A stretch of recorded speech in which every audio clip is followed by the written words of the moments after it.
Elias lived in a quiet village. The village was small and peaceful. Elias was a clockmaker. He had a workshop full of clocks. Tick-tock, tick-tock, the clocks all went. Elias made clocks of all shapes and sizes. He made clocks with long hands and short hands. He made clocks with pendulums that swung back and forth. But his most prized clock was in the village square. The town clock was very old. It had a smooth brass face.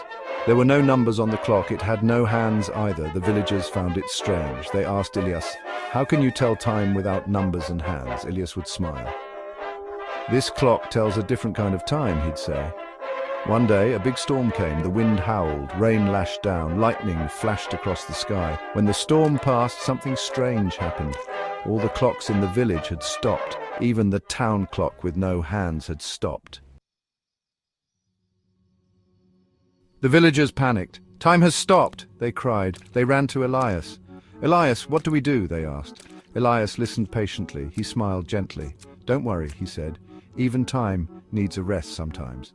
That night, a little girl named Lila crept out of bed. Lila was curious. She wanted to know how Elias would fix time.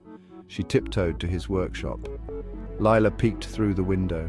She saw Elias standing before a clock. The clock glowed with a soft light. It had no hands, just like the town clock.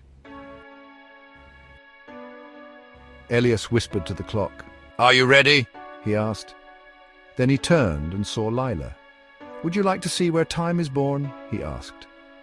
Lila nodded eagerly. Elias held out his hand. Lila took it. They stepped into the glowing clock and vanished.